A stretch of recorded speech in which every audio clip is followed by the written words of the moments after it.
was hot yesterday, and it was hot today.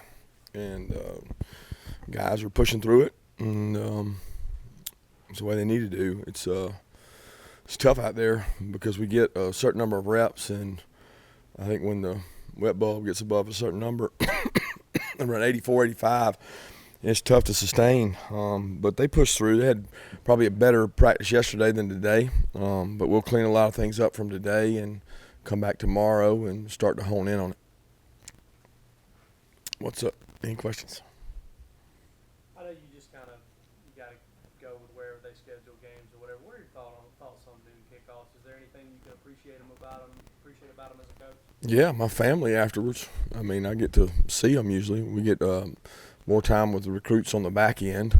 I mean, the biggest thing is just the recovery for the players to me, because the next game is the most furthest off, and getting to go home and watch the night games with my kids and my wife is probably the most enjoying thing for me.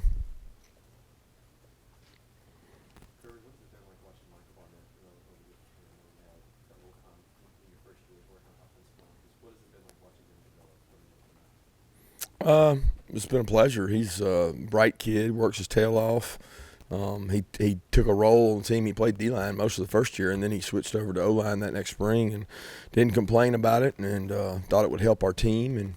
And then he moved back, and he just continued to work, and he's really helped us a lot. I mean, he's tough, and he plays really hard, and he's a high character guy.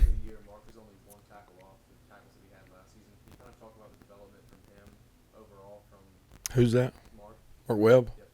Yeah, he's playing. I mean, he's playing a lot more. He didn't play near as much last year. He played more towards the end of the year, and he played a little bit in dime. So, I mean, if he gets an opportunity to play more, then he's going to get more tackles. He's bright, he's tough, he's fast, he covers well. He continues to improve. I think he's a guy that still has upside because he just didn't play defensive back his whole life. So he's still growing at the position, and his redeeming quality is he likes to tackle. And in a day and age when guys don't love to tackle and hit, he does, and he plays with really good toughness. What do you think his upside is exactly? His upside meaning what? I mean, like where he could grow the most. From playing the ball in the air, recognizing formations, understanding leverage, what our coverages are, where his help is, those kind of things. I mean, the simplest thing to do is go play man, and he started out doing just that, because it doesn't take as much to do that. But then when you start talking about combination coverages, you start talking about zone defenses, understanding what offenses are trying to do to you. He just doesn't have an awareness of that he has now, but he's grown into it, where first couple of years that was the struggle. Look at y'all's roster, and y'all have a few kids that have already graduated, decided to stick around. You got a lot of kids out there and that played a lot at their previous university, but they decided to move on for whatever reason. How I guess grateful are you that you do have those contributors that graduate, they're not looking for greener grass, and they stick around? Oh, I think it's great. I think most of the guys that have graduated that are contributing to us are major players. I think the rule is a blessing because it allows someone to go, after they finish their education, to go play somewhere if they're not able to play where they're playing, or if they just want to change the scenery and they want to go play somewhere. And to me, that gives them an opportunity, and we've taken advantage of that from a standpoint of receiving them. We haven't had many leave that have graduated because most of our guys that have graduated are playing for us. How much can Kirby do in practice with that club on, and is he available? He's available, but I mean, I don't think we're going to put him out there with the club. It would be pretty one-dimensional. I mean, unless he's able to catch every ball with one hand. But he practices. He takes reps. He runs routes. He's catching punts. He's doing everything. But, we're probably not going to use him until he's 100%. What do you think it says about him that he's out there practicing essentially with one hand? Well, I mean, that's what all our guys do, right? Goody did the same thing. I mean, if you can practice, you practice. There's nothing wrong with legs. I mean, I think he needs conditioning. He needs mental reps. He loves it. I mean, he gets behind every play, and he runs the motion, he runs the route, and you're watching the tape last night of the play, and he's behind it, running it. But so are our quarterbacks. DeJuan Mathis and Nathan are back behind it, taking the snap, dropping back, reading the defense. They're just 15 feet behind the play. So you got to get reps somehow, and we don't have enough time to have their own practices, so they have to get it within ours. What's the update on, or is there an update on Tommy Bush? Tommy Bush is a couple weeks away. He's had some sports hernia, I can't even say the word. I won't even try to. He's got growing problems. So we're hoping to get him back, and don't know when. Trammell, hopeful to get him back soon too. He's running and moving, and he may be cleared this weekend, or maybe next week. What are the biggest things you're looking to clean up this Saturday? How long you got? I mean, we got penalties, we got substitution errors, we got critical eye violations, we got busts, we've got guys not doing movements up front fast enough and understanding what they're supposed to do. I mean, there's a lot of things to improve. We got guys missing assignments on special teams. We got to possess the ball on special teams and catch it in the air. Protection. I mean, there's a ton to clean up. I mean, anything that was a glaring mistake, we're trying to clean up, plus some.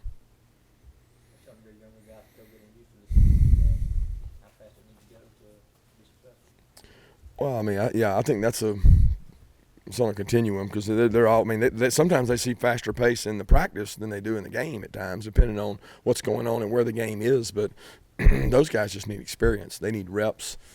They need to get over the anxiety of playing in a game. And a lot of guys got to the other day, but a lot of guys didn't play well. They got to play because they had nerves. I'm hoping the next time they go out there, they'll do better.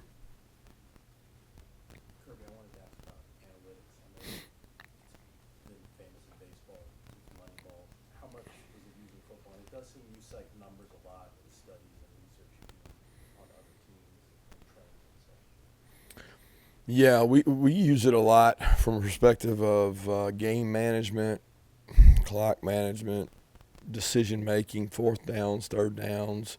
I mean, we use it a ton in that world, and that's usually based on who your opponent is more than anything. It's your style of play and your opponent's, and what the percentages say the outcome of a situation will be, and what their strengths are and what our weaknesses are. So we use a lot of analytics from that standpoint.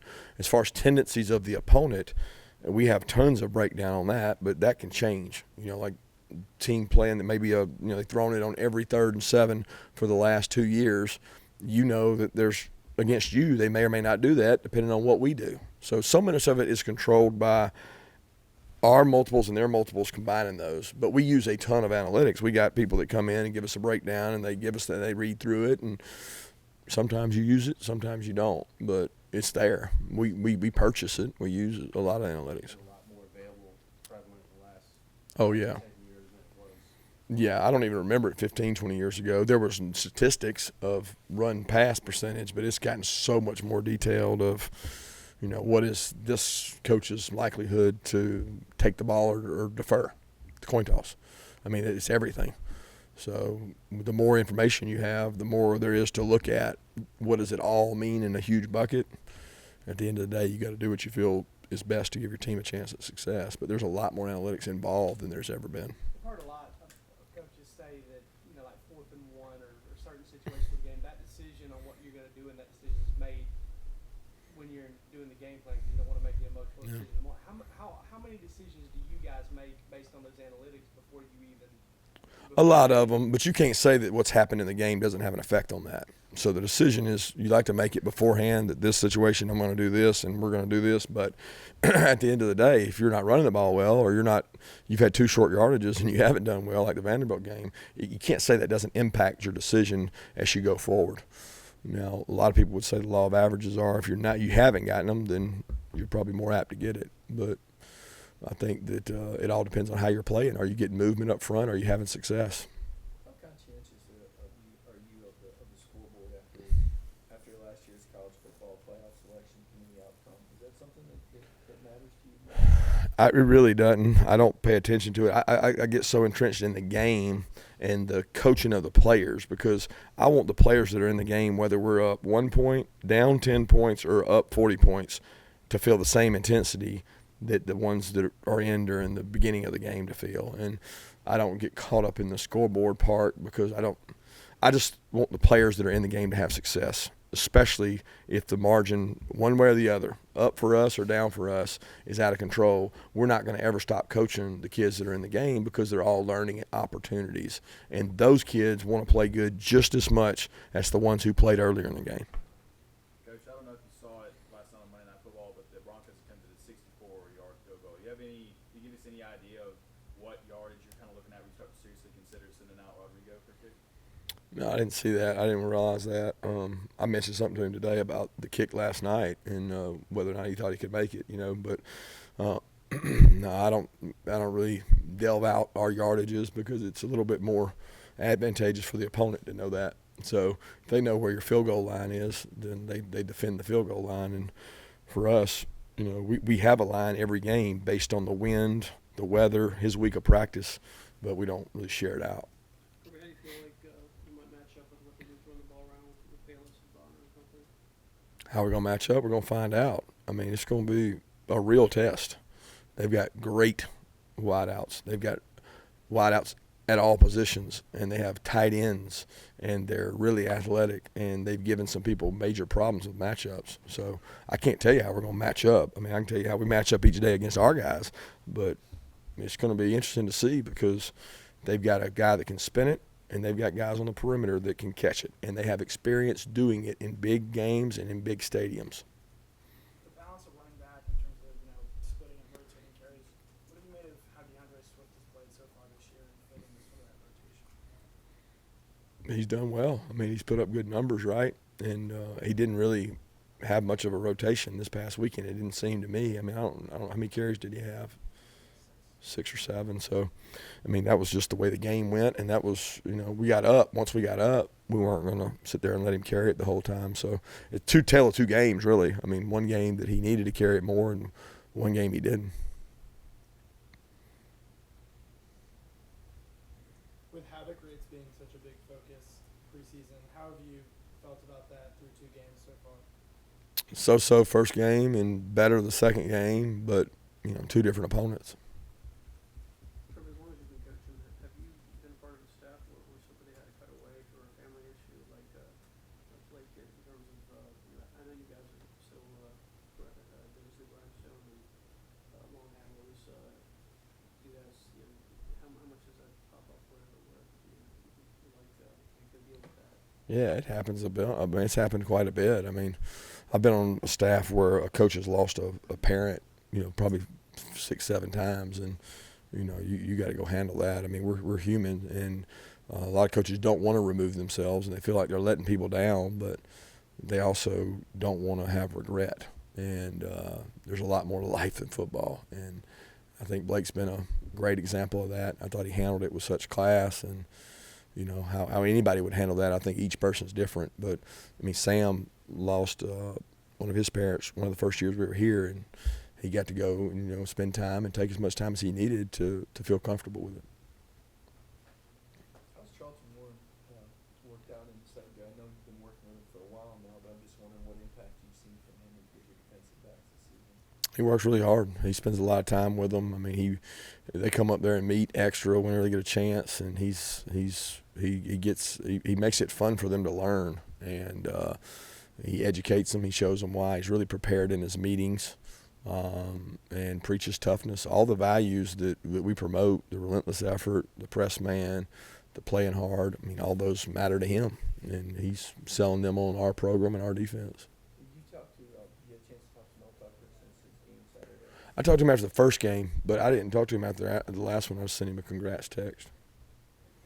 Scott found had, I guess, going into your 3rd year with him in some role on your staff. What, having seen him work special teams, I mean, what kind of asset has he been to you guys in that special teams role, in that 10th coach role? He's passionate about teams. He loves special teams. He puts a lot of energy and effort into it. He preaches team to the units, and how playing on special teams, you can have a career in that field alone, even if you're not getting what you want out of your position. And there's cases of guys in the NFL that are on a 53-man roster only because they're special teams. And there's a lot of good position players that get cut because they can't play them. So he does a good job selling that to our players. 2 more questions.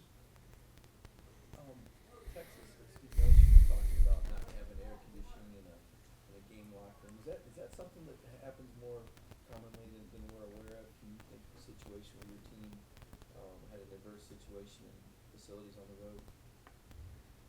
Yeah, I mean, there's been some of the SEC facilities on the road. Y'all should go around and do a story on them because there's not very good locker rooms on the SEC and the road. They're mostly the old 60s and 70s home locker rooms from stadium to stadium, and it'd be a nice little story, some of the places that I've been to and the dungeons you've been in, and they're not high quality.